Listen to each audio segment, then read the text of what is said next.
오늘날 우리들은 종말의 때를 살아가고 있습니다. 우리는 주님이 다시 오실 날을 기다리며 깨어 살아가는 기독교인들입니다. 종말의 때라는 것은 주님이 부활승천하신 후부터 다시 오시는 재림의 날까지를 말합니다. 이 사실을 알고 있으면 시한부 종말론자들과 같은 사입이나 이단들의 유혹에 절대로 넘어가지 않습니다. 그동안 사입이와 이단들은 주님이 오실 날을 계시받았다는 거짓말을 하면서 영혼들을 사냥해 왔습니다. 그 누구도 종말의 날은 알 수 없습니다. 누군가 시간적으로 종말의 때를 말한다면 그 사람을 멀리해야 하겠죠. 종말론이나 휴거를 말하는 사이비와 이단들은 절대로 자신들의 잘못을 인정하지 않습니다. 자신들은 믿음의 열정을 가지고 그 일을 했다고 주장합니다. 그런데 그들은 잘못된 믿음의 열정은 사탄의 도구라는 사실을 알아야만 합니다. 종말의 때는 주님의 부활 승천하신 후부터 다시 오시는 재림의 날까지라는 것을 절대로 잊어서는 안 되겠습니다. 요한계시록은 소아시아의 7교회에 보낸 요한사도의 서신서입니다. 그는 유배를 당하던 반모섬에서 하나님의 계시를 받았다고 기록하고 있습니다. 그렇지만 그가 계시를 받은 그 당시에 이 서신서를 기록했는지, 유배 생활을 끝내고 돌아온 에베소 지역에서 서신서를 기록했는지 우리는 정확하게 알 수 없습니다. 언급되고 있는 성경의 상황으로 봤을 때는 반모섬에서 계시를 받고 그 이후에 서신서를 기록한 것으로 보입니다.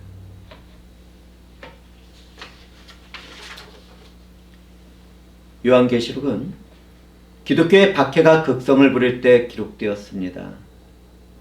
소아시아에는 7개의 행정구역이 있었습니다. 요한사도는 각 행정구역에 세워진 7교회에 서신서를 보냈습니다. 이때 각 지역교회는 믿음의 상태가 각각 달랐습니다. 어떤 교회는 담대한 믿음으로 세상과 싸워 이겨나가고 있었지만, 어떤 교회는 이교도의 영향으로 믿음이 희미하게 되었고, 또 어떤 교회는 도덕적인 방종과 배교의 상태에 있었습니다. 요한사도는 성령의 감동 가운데 예수 그리스도의 계시를 따라 성도들에게 순수한 신앙을 지키며 심판의 주인으로 재림하실 예수 그리스도를 맞이하는 신앙을 지켜나가도록 계시록을 기록했습니다. 저 또한 종말의 때에 믿음이 희미해지는 성도들의 각성을 위하여 말씀을 준비하게 되었습니다.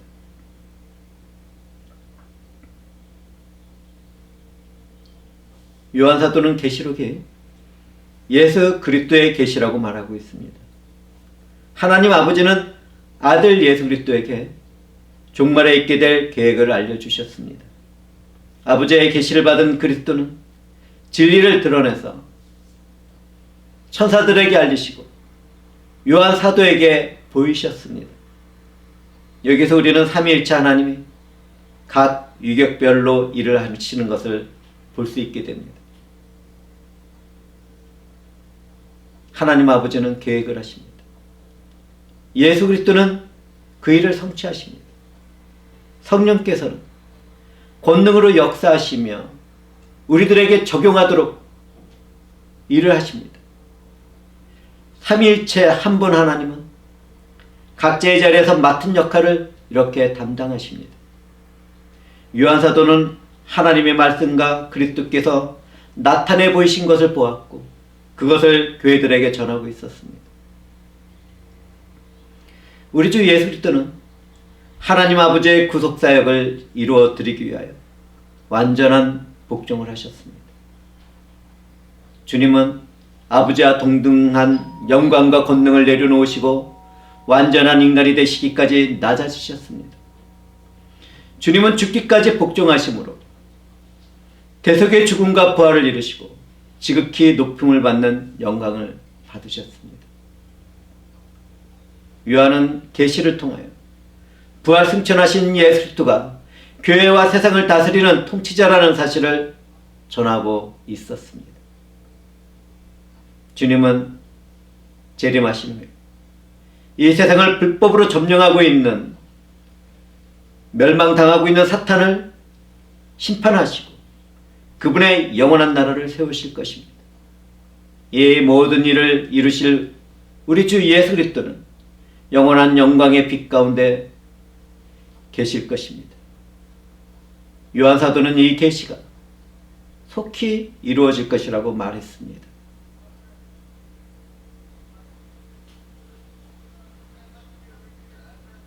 지금은 주님이 부활 승천하신 후에 거의 2000년이 지났습니다. 이런 이유로 인하여 많은 사람들은 주님의 재림을 믿지 않게 되었습니다. 그런데 우리는 베드로 사도의 말씀을 통하여 하나님의 시간은 인간의 것과 달라서 하루가 1000년 같다는 사실을 배우게 됩니다. 주님이 부활 승천하신 후 인간의 역사는 거의 2000년이 흐르고 있지만 하나님의 시간에서는 아직도 이틀도 되지 않았다는 사실을 우리는 알아야 합니다. 그분이 언제 오실지.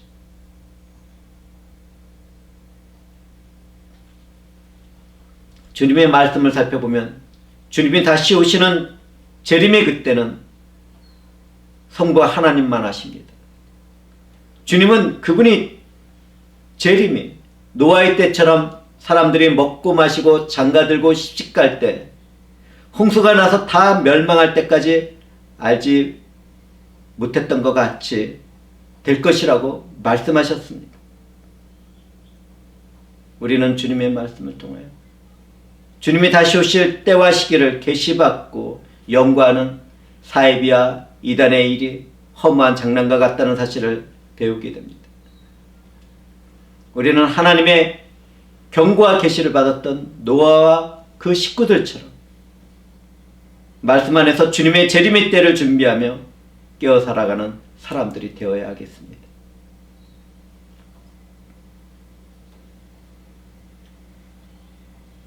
요한 사도는 이 예언의 말씀을 읽는 자와 듣는 자와 그 마음에 기록된 것을 지키는 자는 복이 있는 사람이라고 말하고 있습니다. 우리는 이 예언의 말씀이 요한계시록만을 말하고 있다는 사실을 생각해서는 안 됩니다. 기독교인들은 성경 66권의 모든 말씀을 읽고 듣고 그 마음에 기록된 것을 지켜나가야 하겠습니다. 하나님이 계시한 말씀을 전하고 들으며 지켜나가는 기독교인들은 참으로 복된 하나님의 백성들이며 자녀들입니다. 주님의 때가 가까울수록 우리는 말씀을 읽고 듣는 일에 열심을 내야 하겠습니다. 훈련교에서는 매년 성경 읽기표를 나누어주고 1년에 한 번은 성경을 통독하는 일을 계속해 나가고 있습니다.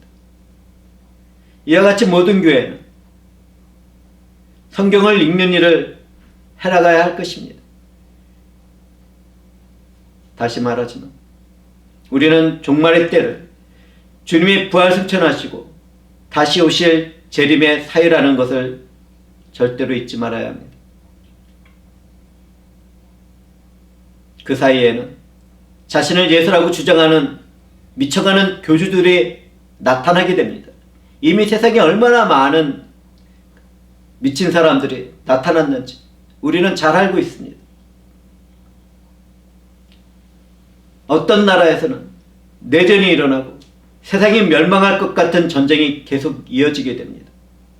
때로는 굶주림과 큰 지진이 일어나기도 하지만 이런 징조는 재난의 시작일 뿐입니다. 과거에는 흑사병이 인류를 위협했고 100여 년 전에는 세계 1, 2차 대전과 스페인 독감이 인류를 멸망시키는 것 같았습니다. 최근에는 큰 화산 폭발과 지진이 자주 일어나고 있습니다. 기후변화와 환경오염과 코비드19로 인한 팬데믹이 인류를 위협하고 있습니다. 각 나라는 이념과 사상으로 분열하고 있고 나라와 나라도 서로를 적대시하며 이념전쟁을 시작하고 있습니다. 지금은 주님이 말씀하신 재난이 시작된 때인 것 같습니다. 종말이 가까워질수록 기독교인들은 환난을 당하고 예수 그리스도의 이름으로 인하여 모든 민족에게 미움을 받게 되는 일이 일어나게 될 것입니다. 아직 그런 일은 일어나지 않았습니다. 앞으로 있게 될 것입니다. 많은 사람들이 실족해서 서로 잡아주고 서로 미워하게 될 것입니다. 거짓 선지자가 많이 일어나서 많은 사람을 미혹할 것입니다. 이미 사이비와 이단들이 많이 일어나서 활동하고 있습니다. 앞으로도 이단과 사이비는 교회 안에서 계속 일어날 것이고 그들은 계속 극성을 부리며 선택받은 자들을 괴롭힐 것입니다.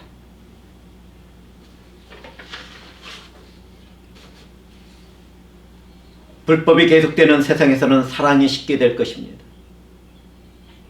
얼마 전 홀리언 미션에서는 성경이 계시된 일을 복음 전시로 경고했습니다. 우리는 사랑이 식었다는 뜻으로 블루러브라는 제목으로 전시를 하며 복음과 함께 사람들에게 사랑이 식은 오늘날을 바라보고 각성하도록 메시지를 보냈습니다. 얼마나 많은 사람들이 그 메시지를 신중하게 들었는지 저는 알지 못합니다. 성령이 역사하신 그때 그분의 은혜 가운데 선택받은 자들은 각성을 했을 것입니다. 주님은 천국 복음이 모든 민족에게 직언되기 위하여 온 세상에 전파될 때 끝이 오시라고 말씀하셨습니다. 앞으로 큰 환난의 때가 오게 되는데 하나님이 그날을 감해주지 않으면 모든 육체가 구원을 받을 수 없게 됩니다. 그러나 하나님은 택한 자들을 위하여 그날을 감해주시고 오래 참는 성도들을 구원하실 것입니다. 그 일이 얼마나 힘들지요. 저는 우리 때에 그런 날이 오지 않았으면 좋겠습니다. 솔직한 심정입니다.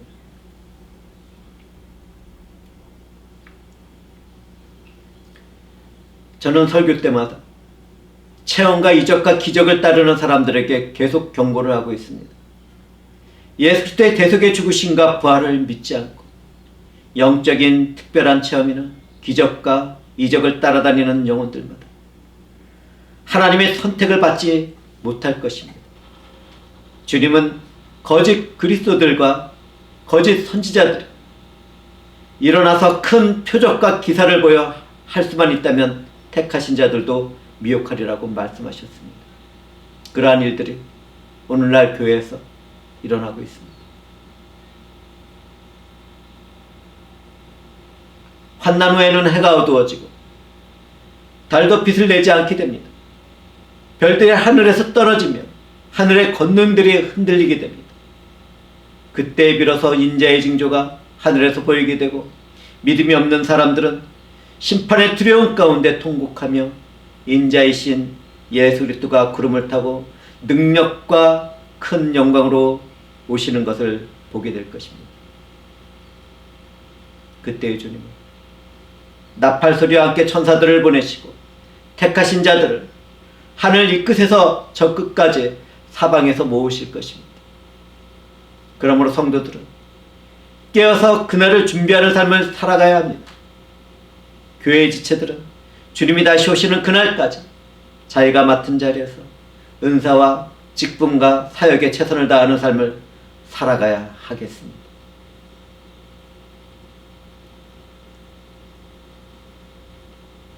요한 사도는 아시아에 있는 많은 교회들 중에서 7교회의 서신서를 보냈습니다. 이때 언급된 7교회는 당시에 7개의 행정구역으로 이루어진 지역교회였습니다.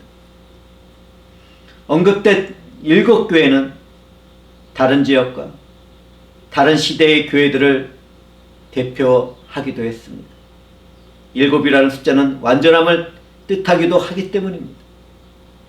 주님은 그들을 칭찬하시기도 하시고 책망하시기도 하시고 경고하시기도 하시고 권변하시기도 하셨는데, 우리는 그 말씀 가운데 내가 어떤 상태로 존재하고 있는지 스스로 살펴보아야 할 것입니다. 우리 교회는 어떤 모습을 하고 있습니까? 그리고 성도의 삶을 살아가는 나는 어떠한 삶을 살아가고 있습니까? 우리 주 예수 그리스도는 구원받을 자를 더하시려고 이 모든 일을 행하고 계시는데, 우리는 그 은혜 가운데 이렇게 예배를 드리고 있습니다.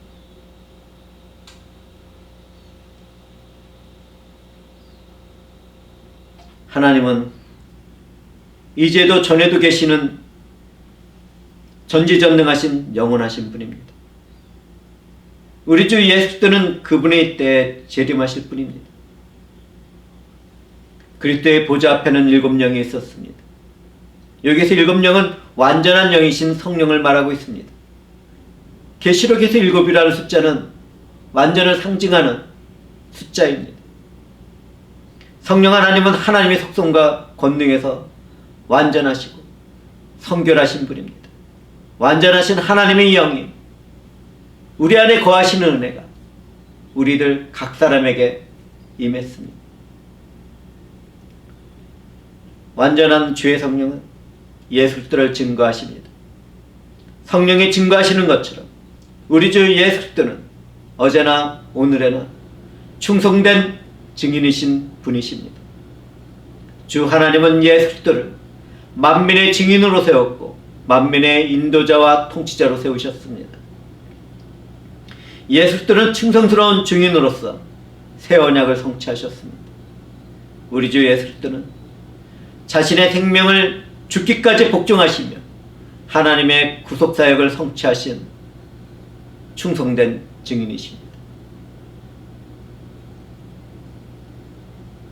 성령이 함께하는 사람들은 예수를 증거하는 증인의 사명에 최선의 삶을 살아가야 하겠습니다. 박해 가운데 고난을 당하시고 승리하신 주님을 따르는 충성스러운 증인들은 그분처럼 박해와 고난을 당하게 될 것입니다. 박해와 고난을 당하는 성도들은 큰 축복을 받은 사람들입니다. 오늘날 한국과 미국에서 살아가는 편안한 기독교인들은 영적인 각성과 하나님의 축복으로부터 멀어져 있습니다. 그럼에도 우리들은 예수 그리스도를 증거하는 증인의 사명에 충성을 다해야 하지 않겠습니까? 우리 주 예수 그리스도는 죽은 자들 가운데 먼저 부활하신 첫 열매이십니다. 그리스도께서는 모든 죽은 자들에 대하여 주권을 갖고 계십니다. 예수 그리스도는 땅의 임금들의 머리가 되시는 왕 중의 왕이신 분입니다. 만물 위에 뛰어나신 예수 그리스도는 모든 권세자들을 지배하시는 절대적인 주권을 가진 통치자이십니다. 예수 그리스도는 보이지 않는 하나님의 형상이신 분이십니다. 모든 피조물보다 먼저 나신 하나님의 아들이십니다. 심판의 징조가 임하게 될 때 세상을 통치하던 불법의 사람들은 예수 그리스도의 얼굴을 피해서 바위 뒤에 숨으려고 하겠지만 주님의 진노에서 피할 사람은 단 한 사람도 없습니다. 만왕의 왕이시며 만주의 주이신 예수 그리스도의 은혜를 거절한 사람들에게는 오직 멸망과 영원한 죽음의 심판만이 남게 될 것입니다. 저는 성령의 역사를 따라 예수 그리스도의 구원의 은혜와 사랑을 거절한 불신자들에게 반드시 될 일을 분명히 경고하고 있습니다.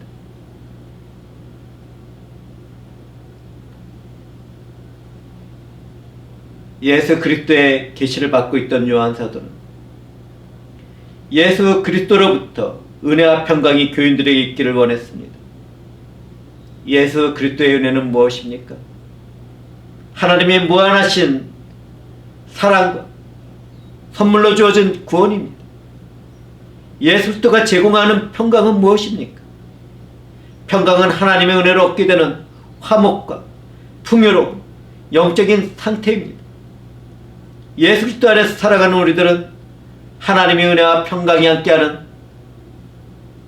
하나님의 백성들이며 자녀들입니다. 이 은혜를 받은 우리들이 어찌 그 일을 이루신 예수 그리스도를 찬양하지 않을 수 있겠습니까?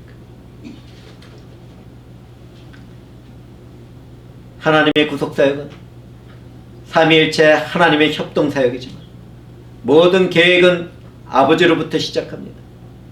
주님은 죄인으로 살아가는 우리를 사랑하시기에 우리를 대속하기 위해서 십자가에서 저주를 받고 죽임을 당하셨습니다. 주님은 말씀합니다. 인자가 온 것은 섬김을 받으려 함이 아니라 도리어 섬기려 하고 자기 목숨을 많은 사람의 대속물로 주려 함이니라. 하나님의 아들 예수 그리스도는 죄와 사망의 종으로 살아가는 우리들에게 자유를 주셨습니다. 우리의 대속제물이 되신 주님은 그분의 보혈의 피로 영원한 속죄를 이루시고 단번에 성소에 들어가셨습니다. 우리는 율법이 헛되는 진로, 대속을 받은 것이 아닙니다. 오직 흠없고 점없는 어린 양 같은 그리스도의 보배로운 피로 대속을 받았습니다. 이 모든 일을 이루신 우리 주 예수님은 얼마나 은혜로운 분이십니까? 얼마나 존귀하며 영광스러운 분이십니까? 주 예수 그리스도를 믿음으로 죄와 사망에서 해방된 우리들은 얼마나 귀한 존재들입니까? 나를 사랑하신 하나님 아버지, 예수 그리스도가 행하신 일은 얼마나 사랑스럽고 영광스럽습니까? 이 모든 일을 적용하시는 성령 하나님은 또 얼마나 귀하신 분이십니까? 너무나도 많은 은혜가, 너무나도 풍성한 사랑이 우리들에게 주어졌습니다.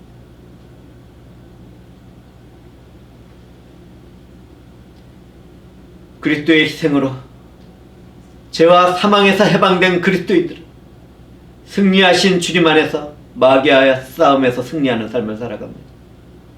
주님의 승리에 참여하는 축복받은 회중들이 죽기까지 생명을 아끼지 말고 세상과 죄와 악한 영들과 싸우기를 멈추지 맙시다. 우리는 승리하신 주님 안에서 반드시 승리를 거두게 되는 하나님의 자녀들입니다.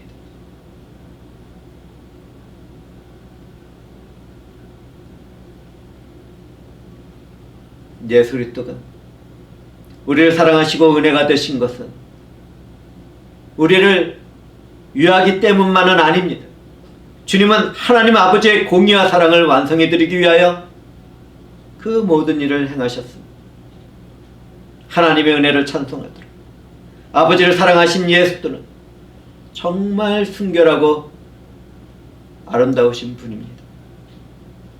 우리는 다시 저주와 밤이 없고 등불과 햇빛이 필요 없는 주 하나님의 영광의 비단에서 영원히 왕노릇하며 살아가게 될 것입니다. 이 은혜가 말씀을 듣고 마음과 영혼에 새기는 성도들에게 임했습니다.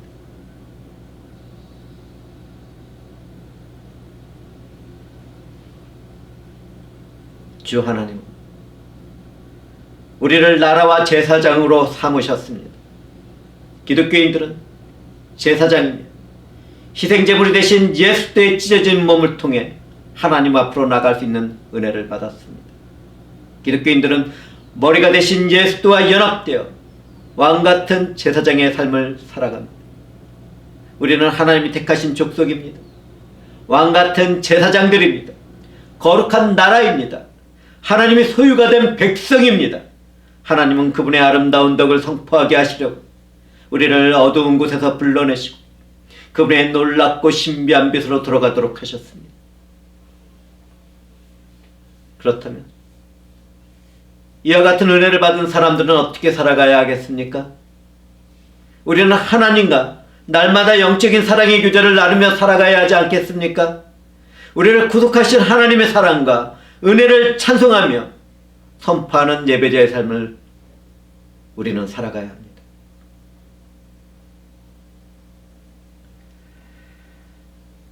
성령과 함께 우리를 사랑하시고 은혜가 되신 예수의 영광의 빛을 증거하며 찬송하는 우리들의 삶은 참으로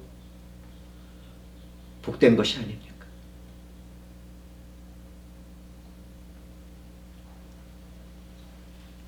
요한 사도는 환상 가운데 예수 그리스도가 영광의 구름을 타고 재림하실 것을 바라보고 있었습니다.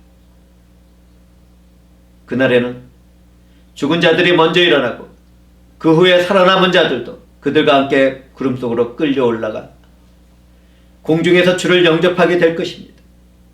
그 후에 우리 모두는 영광스럽게도 주님과 함께 거하게 됩니다. 우리는 말씀을 통하여 하늘로 들려 올려지는 휴거를 올바로 이해해야 합니다. 사이비와 이단에 빠진 어떤 사람들이 말하는 것처럼 그냥 공중에 올라가는 휴거는 존재하지 않습니다. 반드시 먼저 죽은 자들이 살아나서 먼저 일어난 후에 하늘로 들려 올려지는 일이 있게 됩니다. 그날에는 주님을 핍박하고 멸시하던 자들이 창자가 끊어지는 애통한 눈물을 흘리게 됩니다. 스가랴 선지자는 그분을 찌른 자들을 다윗의 집과 예루살렘 집이라고 밝히며 그들이 메시아에게 행한 일로 참된 회개의 눈물을 흘릴 것이라고 예언했습니다. 그리스도의 재림은 누구나 볼 수 있게 됩니다. 두려움이 있는 그날에 영광의 빛이 함께하는 신비한 주님의 재림을 모든 인류가 함께 보게 될 것입니다. 주 하나님의 사랑과 은혜를 거절하고 멸시한 불쌍한 불신자들은 그날에 두렵고 떨리는 영혼으로 애통한 슬픔을 품게 되고 숨고자 하겠지만 어디로 숨을 수 있겠습니까? 그물을 피해서 어디로 갈 수 있겠습니까? 저는 그날을 바라고 애통한 심령으로 복음을 쉬지 않고 전하겠습니다. 때를 따라 예수 그리스도를 거절하는 사람들을 위해서도 영으로 기도를 드리겠습니다. 저는 성령의 감동 가운데 말씀드립니다. 회개하지 않는 영혼들마다 그 어떤 기회도 주어지지 않는 날이 오늘이 되든지 내일이 되든지 언제인지는 알 수 없지만 노아의 홍수 때처럼 임하게 될 것입니다. 그때 하나님을 믿지 않은 죄의 책임과 형벌에 대한 두려움 때문에 이빨이 부서지도록 갈고 창자가 끊어지는 애통한 눈물을 흘리는 일이 일어나게 되는데, 그러한 일이 내게 이루어진다면 얼마나 비참하고 고통스럽겠습니까? 은혜와 구원의 때에 예수 그리스도를 영접해서 믿음으로 이롭다함을 받고 구원을 받으시기를 권면드립니다.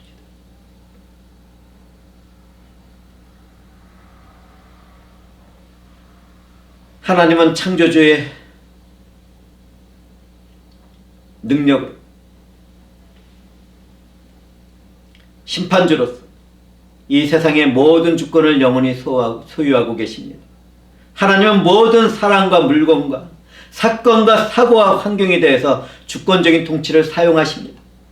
그렇기 때문에 기독교인들은 내 삶의 모든 환경과 영역에서 활동하시는 하나님을 인식하며 살아가야 합니다. 반드시 그렇게 해야 합니다.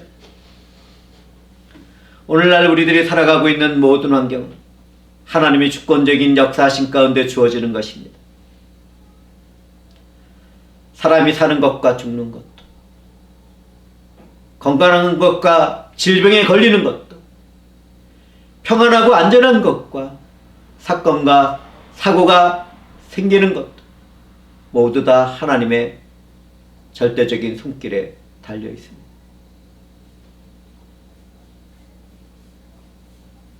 우리들은 주어진 삶을 완전한 자유의지로 살아가지만 하나님은 그 삶에서 그분이 작정하신 것과 예정하신 모든 뜻을 이루고 계십니다.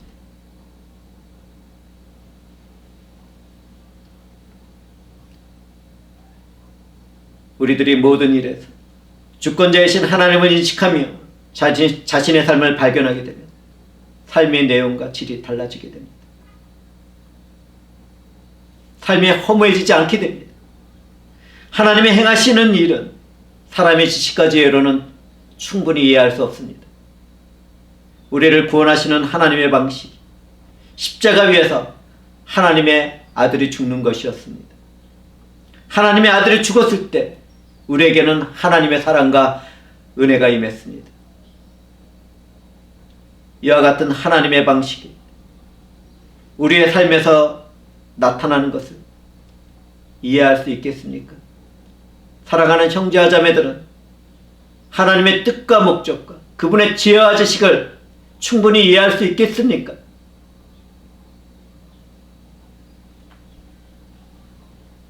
기독교인들은 핍박과 고난의 때보다도 평안하고 아무 일이 없을 때 허물과 죄를 범하기 쉽습니다.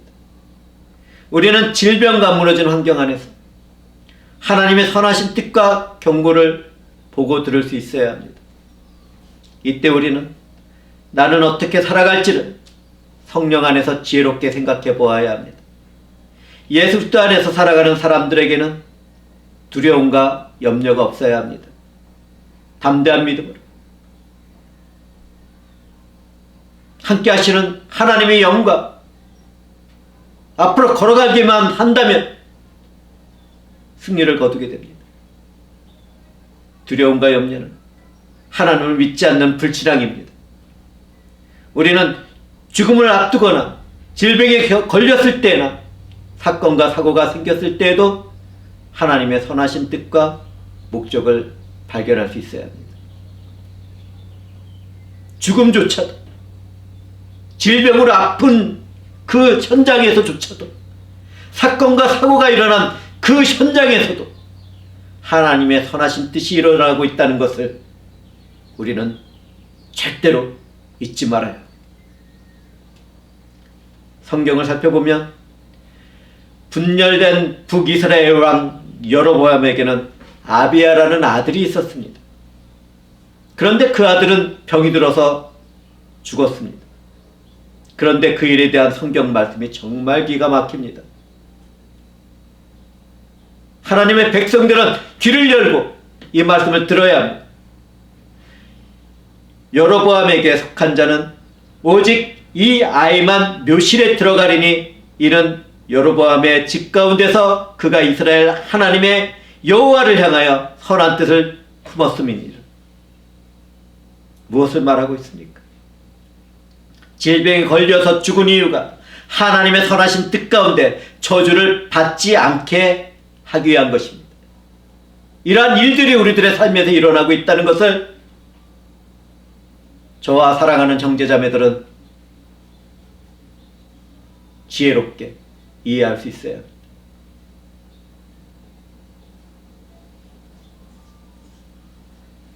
저와 회중들은 성령 안에서 각성하고 늘 깨어 살아야 합니다. 영으로 깨어서 하나님이 하시는 선한 일을 바라볼 수 있어야 합니다. 그 어떤 환경에서는, 처지에서는 나를 사랑하시는 하나님 행하시는 그 놀라운 일들을 우리는 볼 수 있어요. 그렇죠?